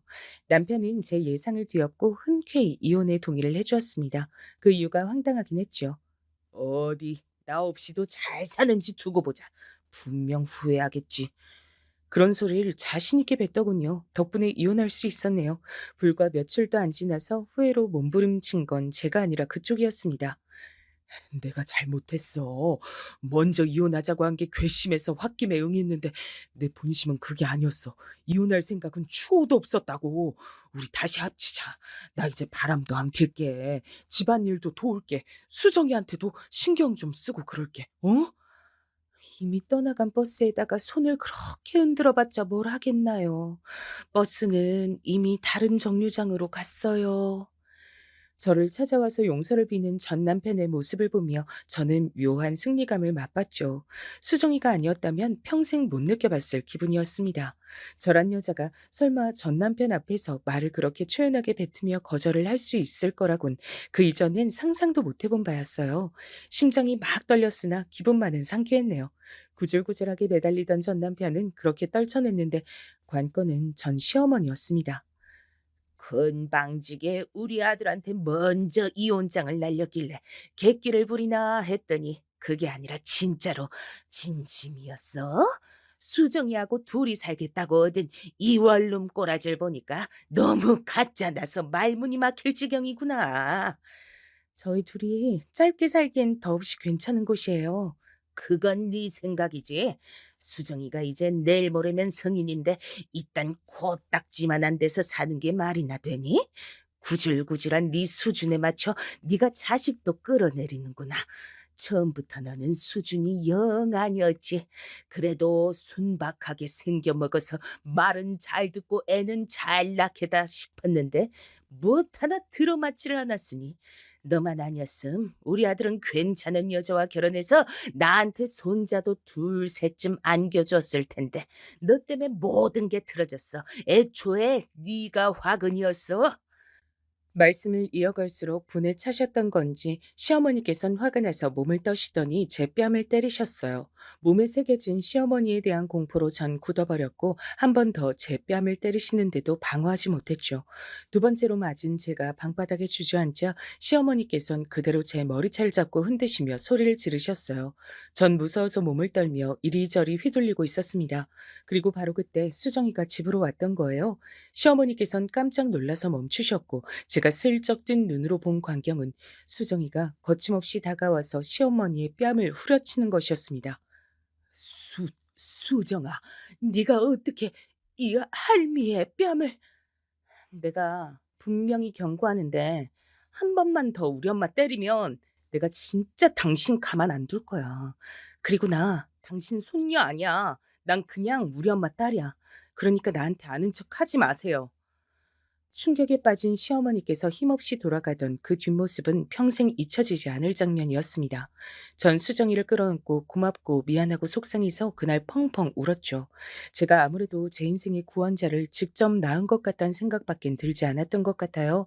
공부도 잘했던 제 딸 수정이는 대학도 혼자서 갔습니다. 제가 돈을 대주지 않았는데도 장학금을 받고 입학을 했어요. 그 정도로 대견하고 대단했어요. 저도 엄마로서 딸에게 도움을 받기만 할 게 아니라 뭔가를 해주고 싶은데 수정이가 도무지 그럴 기회를 안 내어주더라고요.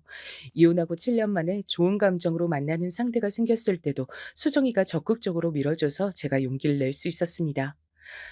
재혼 목적도 아니고 그냥 서로 의지할 친구가 생긴 좋은 거잖아. 엄마, 난 굳이 망설일 이유가 없다고 봐. 수정이가 그렇듯 편하게 말을 해주지 않았다면 저는 좋은 상대를 놓쳤을 거예요. 저희 모녀를 아는 사람들은 입을 모아서 말했습니다. 딸이 최고라고, 딸을 정말 잘 키웠다고요. 그만큼 나무랄 데 하나 없는 제 딸 수정이는 근무처가 이동돼서 다른 지역에서 지내며 일을 하게 됐어요. 매일 밤마다 저에게 잘 자라는 인사를 남기던 수정이었기에 늘 이어진 기분으로 쓸쓸하지 않게 지냈습니다. 얼른 이쪽으로 돌아오라는 말이나 제가 그쪽으로 가겠다는 말을 설득 할 순 없었어요. 수정이에게 결혼을 생각하는 남자친구가 생겼기 때문입니다. 전에도 잠깐 알던 사이였는데 당시엔 흐지부지 됐다가 이번에 정식으로 만나게 된 거라 서로에 대한 확신이 있다 그랬습니다. 수정이가 일하던 그 지역은 남자친구의 고향이기도 했습니다. 자기 예비 시댁이 그쪽에 있으니까 수정이는 그곳에 의지를 많이 하면서 지내게 됐어요. 이미 자연스럽게 결혼 얘기가 오간 지 오래였고요. 보통 똑부러지는 딸이 아니었기 때문에 전 수정이가 마음먹은 결혼이라면 무조건 찬성이었습니다. 제가 못난 엄마라서 수정이에게 외가 친척이란 인맥을 만들어주지 못했고 친가는 애초에 글러먹은 곳이었으니 이제 자기 예비 시댁이 생겨 무척 다행이라 생각했어요. 가족이란 울타리가 인생을 살다 보면 정말로 중요하게 작용을 하잖아요. 그러니까 수정이에게도 그런 것이 튼튼하게 생겼단 것이 반가웠습니다. 그때까지만 해도 그렇게 믿었죠. 튼튼한 울타리라고요. 제가 수정이 책임지고 평생 행복하게 만들어주겠습니다. 믿고 맡겨주십시오. 제 앞에서 그렇게 외치던 예비 사위의 모습도 든든해 보였습니다. 아주 듬직한 사내였어요. 20대 중반까지 운동선수였다가 부상을 당해서 그만뒀다고 하더라고요. 체격이 무척 좋았고 얼굴을 웃는 인상이었습니다. 결혼에 대해 이런저런 대화를 자주 나눈다고 하는 두 사람, 그리고 자기 예비 시댁과 이미 좋은 사이로 잘 지내고 있는 수정이의 모습, 이런 것들이 저를 딱히 걱정할 것 없이 마음을 놓게 만들었습니다. 워낙 알아서 잘하는 제 딸 수정이가 어련히 알아서 잘 진행할까 싶었네요. 전 그저 수정이가 하자는 대로만 따르면 될 거라고 생각하며 지냈어요. 그러다 슬슬 상견례 날짜부터 일단 잡자는 얘기가 들려왔고요. 그때 일이 발생했던 겁니다. 수정아, 이번 주말에 올라와. 엄마가 장조림 해줄게. 웬 장조림? 엄마, 나 그거 싫어. 예전에 할머니가 장조림 국물 팍팍 졸이라고 하면서 엄마 등짝 때렸던 거 생각난단 말이야. 어머, 그랬어? 우리 딸은 기억력도 좋아. 그리고 그런 걸 아직도 마음에 담아두고 있어? 엄만 진작에 다 털어버렸는데. 난 우리 엄마 괴롭게 한 것들은 하나도 안 빼먹고 다 기억해. 내가 두고두고 이를 갈며 살 테니까 우리 엄마 편하게 다 털어버려도 괜찮아. 아, 엄마, 나 이제 전화 끊어야겠다. 왜? 우리 딸이 벌써 잠들 시간은 아닌데 이제 씻으러 들어가려고? 아니, 그게 아니라 대석이 오빠가 간만에 운동하던 얘 친구들 만나서 술 한잔 한다 그랬거든? 근데 내가 너무 보고 싶어졌나 봐. 집으로 들어가기 아쉽다고 나 보러 온다 그러더니 지금쯤 거의 도착했을 것 같아. 앞에 내려가 보려고. 난 대석이 오빠랑 시간 보내다가 잘 테니까 엄마도 좋은 꿈 꾸셔. 이번 주말에 올라갈게. 수정이가 예비 사위와 알콩달콩 잘 지내는 모습에 저절로 흐뭇한 미소를 지으며 전화를 끊었을 때까지만 해도 몰랐어요. 상상도 못했습니다. 그 통화가 끝나고 불과 몇 분 후 참담한 일이 벌어질 줄 알았다면 전 수정이에게 절대 집 앞에 나가보지 말라 그랬을 겁니다. 전화를 끊는 일도 없었을 거예요. 제 딸 수정이는 결혼을 약속한 남자가 술에 취해 운전대를 잡은 차에 치였습니다. 억울하고 허무하고 기가 막히고 정말 이걸 어떻게 표현해야 할지 모를 끔찍한 사고였습니다. 예비 사위가 수정이가 사는 건물 앞에 쌓여 있던 구조물을 들이박았고 그 구조물이 하필이면 수정이 쪽으로 무너졌습니다. 불쌍한 제 딸 수정이는 양다리가 구조물에 깔려 크게 다쳤어요. 주말에 수정이가 올라올 줄 알았는데 설마 제가 내려가서 병원의 중환자실에 누워있는 수정이를 볼 줄은 몰랐습니다. 수정아, 아, 안 돼. 우리 딸 운동하는 걸 좋아해서 신발을 몇 켤레씩 사서 모으던 너였는데 네가 절망에 빠져서 못 일어날까 봐 난 그게 무섭다. 수정아, 불쌍한 우리 딸 어떡하면 좋아? 의료진은 최선을 다했다고 얘기를 하면서 필요한 조치는 앞으로도 수정이의 컨디션에 따라 다 할 거라고 강조를 했으나 그러면서도 양쪽 다리가 예전처럼 동시에 걷고 뛰는 일은 앞으로 영영 없을 거라고 그것만은 힘들 거라고 그렇게 덧붙여서 결국 저를 심신하게 만들었습니다. 수정이는 성격만큼이나 움직이는 것도 활동적인 아이였어요. 소심한 자기 엄마하고는 판이하게 달라서 테니스도 잘 치고 등산도 곧잘 하던 인물이었습니다. 결혼하고 나면 아이를 가지기 전에 마라톤에도 정식으로 도전해 볼 거란 얘기도 했었어요. 그런 수정이의 제잘거림을 전 다 기억하고 있는데 제 딸의 두 다리가 이제 영원히 동시에 움직이는 모습을 볼 수 없게 됐다는 것이 믿어지지가 않았습니다. 끔찍해도 너무 끔찍했어요. 수정이가 눈을 뜨는 순간이 오는 것조차 두려웠습니다. 죄송합니다. 죄송합니다. 죄송하단 말씀밖엔 드릴 게 없어서 미치겠습니다. 제가 당연히 끝까지 수정이 책임지고 가겠습니다. 제가 평생 옆에 끼고 살겠습니다. 죄송합니다. 음주운전으로 그런 사고를 벌인 예비사위는 얼굴이 완전히 상해 있었습니다. 마음 같아서는 당연히 예비사위의 꼴도 보기 싫었어요. 멱살을 잡아 흔들고 수정이의 다리를 돌려놓으라고 하고 싶었습니다. 하지만 수정이에게 선택을 맡겨야 할 것 같아 꾹 참았습니다. 다 무슨 소용인가 싶기도 했고요. 간신히 눈을 뜬 수정이는 자기 다리 상태부터 면밀히 파악에 들어가더군요. 그리고 두 번 다신 이전처럼 지낼 수 없다는 사실을 인지했습니다. 저는 그렇게 허망한 눈빛으로 우는 수정이의 모습을 본 일이 없었습니다. 수정이는 병실의 천장만 바라보며 하염없이 울었어요. 그런 수정이의 옆에서 저도 울고 있었습니다.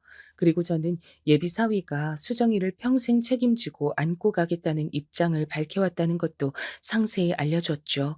예비 사위는 죄책감이 너무 고통스러워서 차마 병원에 발도 못 들이겠다고 하면서 수정이를 보러 오지 않은 상태였습니다.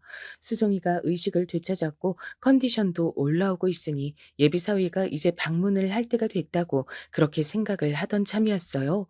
수정이의 예비시댁, 그러니까 저에겐 예비 사돈댁 사람들이 오더니 미친 소리를 늘어놨습니다. 죄송합니다. 수정이 너무나도 영특하고 좋은 아이예요. 저희도 잘 알아요. 하지만 자식 새끼가 우선입니다. 이런 결혼으로 우리 아들 발목을 잡게 할 순 없어요. 결혼은 없던 일로 했음 합니다. 저기, 이보세요.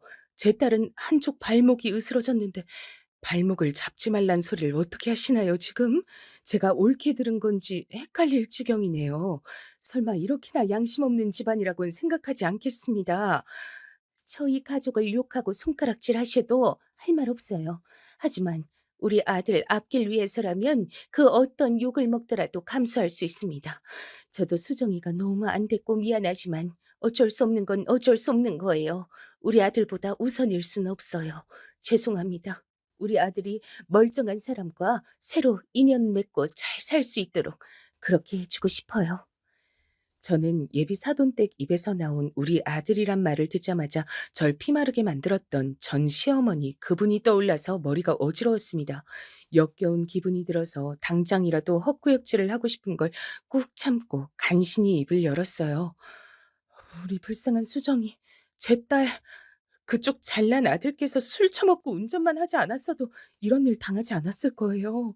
그런 억울한 사고로 한쪽 다리는 완전히 제 기능을 상실하게 된 지 이제 2주일도 채 안 지났습니다. 그런데 제 앞에 와서 어떻게 그런 소리를 하세요? 사람이라면 그러시면 안 되죠. 그럴 순 없는 거죠. 지금도 제 딸은 결혼을 약속한 자기 약혼자만 기다리면서 다리 통증 참아가며 병실에 누워 있는데 그렇게 착한 아이한테 자기 다리 그렇게 만들었어도 결혼할 상대라며 품에 안고 가려는 아이한테 어쩜 그리 잔인하게 구십니까? 우리 아들도 충격이 커서 지금 일상생활이 힘들 지경이에요. 우리 아들도 따지고 보면 피해자라고요. 암튼 뜻은 전달했으니 알아들으셨을 거라 믿습니다. 이보세요. 이렇게 가시면 어떡하나요? 제 딸은 보고 가셔야죠. 왜? 직접 얼굴을 보고 미안하다고 잘못했다고 사과도 하지 않는 거야. 이 양심 없는 사람들아. 황급히 사라져간 예비 사돈댁의 뒷모습을 보며 제가 절망감에 울었습니다. 설마 예비 사위가 수정이가 깨어난 이후로 한 번도 병문안을 안 왔을 때부터 불안하긴 했으나 이럴 줄은 몰랐습니다. 그 가족들도 한마음 한뜻으로 파혼을 원하고 수정이를 무참하게 버릴 줄은 몰랐습니다. 저는 수정이에게 무슨 말을 전해야 할지 난감했어요. 근데 병실에 들어가서 마주한 수정이의 얼굴을 보고 이미 상황 파악을 다 마쳤다는 걸 눈치챘습니다. 수정이는 이미 다 느끼고 있었던 거예요. 엄마, 대석이 오빤 안 오지? 그쪽 식구들도 아무도 안 오는 거 맞지? 조용히 묻는 수정이의 목소리 앞에서 전 벼락이라도 맞은 것 마냥 몸을 떨며 아무 대답도 참아 못했습니다. 그것으로 충분히 답이 됐는지 수정이는 공허하게 눈물을 흘릴 뿐이었어요. 충격을 받은 모습에 제 가슴이 찢어졌습니다. 자기 예비 시댁이라 생각해서 수정이가 그 집에 자주 연락을 하고 과일도 사가고 빵도 사가고 이런저런 얘기를 다 나누고 재산 얘기도 하고 그랬다는데 이미 며느리라 다름 없었는데 어떻게 이런 잔인한 배신을 당한단 말입니까? 사고의 원흉이 그쪽에 있음에도 다리가 불편한 며느리는 맞기 싫다는 그 집안 사람들의 이기심이 한없이 역겹게 느껴졌습니다. 치사하고 비겁한 예비 사위는 얼굴도 비추지 않았어요. 바로 그 점이 늘 당당하고 자신감이 넘쳤던 수정이의 고개를 떨구도록 만든 것 같았습니다. 결혼을 바라보던 남자에게서 설마 그렇게까지 외면을 받을 줄은 몰랐던 거예요. 아픈 다리를 붙잡고 눈물을 흘리는 수정이의 모습을 보며 전 결심했습니다. 엄마가 되어가지고서 늘 딸에게 받기만 해왔는데 이제야 제가 진정으로 나설 때인 듯 싶었어요. 제가 나서서 제 딸 수정이를 위해 행동할 때였습니다. 수정아, 이제 그만 울자.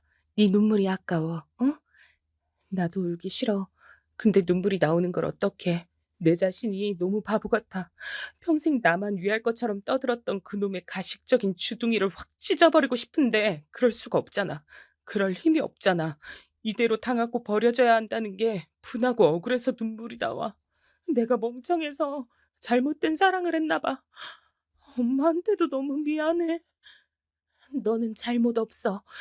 잘못은 그쪽에서 한 거야. 수정아, 조금만 기다려. 엄마가 반드시 복수해 줄게. 제품에 안겨 엉엉 웃는 동안 수정이는 제 말이 진담인지 몰랐습니다. 하지만 전 이튿날 곧장 실행에 들어갔어요. 예전에 수정이가 제 전 남편을 향해서 심부름 센터란 걸 운운했던 때가 기억났습니다. 그래서 사람들을 고용하기로 했어요. 바람잡이 역할 해줄 사람들이 필요한데 이런 것도 해줄 수 있나요? 술자리를 좋아하는 어떤 남자 곁에 가서 부추기는 게 중요한 일이에요. 보수는 원하시는 만큼 맞춰드리겠습니다. 제 하나뿐인 딸의 복수예요. 꼭 성공해야 합니다. 사랑하는 사람을 위해서 움직일 때는 아무 망설임도 뒤따르지 않는다는 걸 전 깨달았습니다.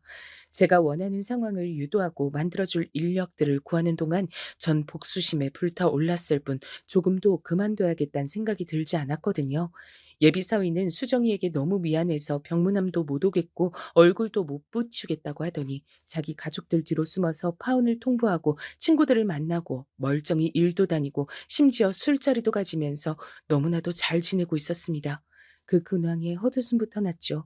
수정이는 다리 통증 때문에 잠도 제대로 못 자고 있는데 그리고 그보다 더한 마음의 통증으로 힘들어하고 있는데 가해자만 행복한 세상이 참으로 부조리하다 느꼈습니다. 직접 나서지 않으면 처단이 안 되겠더군요. 술자리를 워낙 좋아하는 예비사위의 성격을 이용해 바람잡이들을 고용했어요. 일부러 예비사위에게 비싼 술을 한턱 쏘는 것처럼 상황을 만들었습니다. 예비사위는 난데없이 옆 테이블 사람들이 자기한테 비싼 양주를 쏘니까 이게 웬 떡이고 행운이냐 싶어서 앞뒤 가리지 않고 신나게 마셔댔고요. 비싼 양주는 도수도 높았습니다. 술에 기분 좋게 취한 예비사위는 술자리에서 이런 소리도 떠들었다고 해요.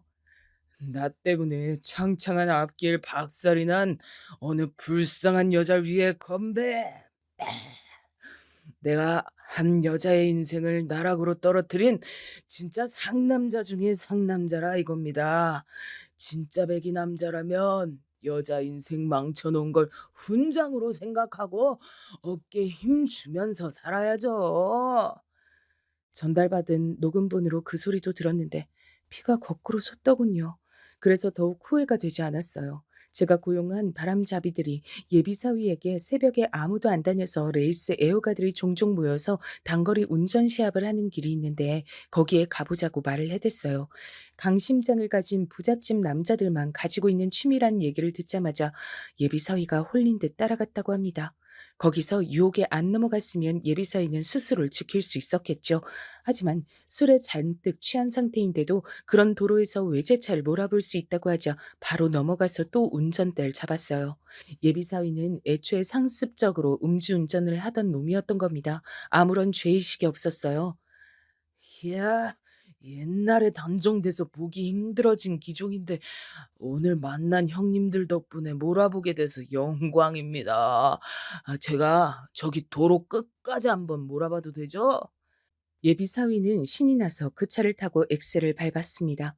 하지만 그 차는 옛날 외제차를 흉내내려고 겉만 꾸며낸 것이었고 결함도 많았습니다. 술에 취해 광란의 질주를 하던 예비 사위는 아무도 없는 도로에서 차가 헛돌자마자 당황했고 대처도 하지 못한 채 사고를 당했어요. 팔다리는 멀쩡했으나 뇌 쪽을 다쳐 영영 초등학교 저학년 정도의 지능을 가지고 살게 됐습니다. 그쪽이 우리 아들 저주한 거 아니에요? 그래서 우리 아들이 지금 이렇게 된 거 아니냐고. 예비 사돈댁이 달려와서 저에게 울부짖었을 때 전 시치미를 뚝 떼며 속으로만 차가운 통쾌함을 느꼈습니다. 그때는 제 딸 수정이가 사고를 당했던 날로부터 이미 9개월여가 지난 시점이었어요.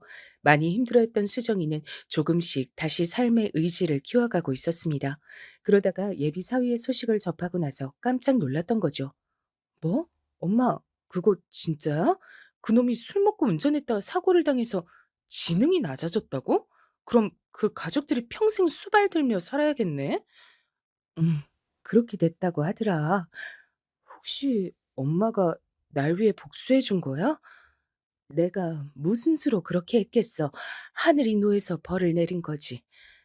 그럼 내가 그놈이 그렇게 돼서 속으로 기뻐한 걸 두고 죄책감을 가질 필요 없는 거지? 엄마, 나 그냥 후련해 해도 되는 걸까? 제 딸 수정이는 똑똑한 아이였어요. 그래서 제 손을 꼭 붙잡는 손길에 실린 힘을 보고 제가 예비 사위의 사고와 연관이 있음을 수정이가 진작 눈치챘다는 걸 저 또한 느꼈습니다. 하지만 아무 말도 않고 웃었죠. 작업 비용으로 적잖은 돈이 쓰였지만 조금도 후회되진 않았어요. 어차피 그 돈은 전 남편과의 결혼 생활에서 한 푼 두 푼 안 쓰고 안 입고 안 먹으면서 제가 따로 모았던 비상금이었습니다. 제가 좋은 감정으로 만나던 분이 적극적으로 돈을 대주기도 하셔서 그 돈까지 더해 작업 비용을 마련했던 거였죠. 전 분명히 적당하지 않은 나쁜 짓을 벌였어요. 그러나 지옥불에 떨어진다 하더라도 제 딸 수정이에게 깊은 상처를 안긴 그놈과 그 집안 사람들에게 대가를 맛보게 해주고 싶었습니다.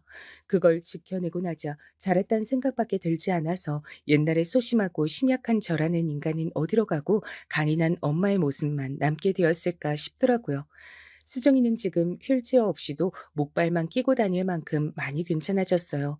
이따금씩 지독한 통증이 올라와서 약 없이는 힘들어하기도 하지만 그 곁에 묵묵하게 애정을 보내주는 사람이 있으니 수정이가 많이 의지가 되는 모양이에요. 새롭게 좋은 인연을 만나서 보기만 해도 미소가 나올 만큼 제 딸 수정이는 아기자기한 사랑을 하며 살아가고 있답니다. 저 역시 마찬가지고요. 앞으로 저희 모녀 당당하게 잘 살아보려고 해요.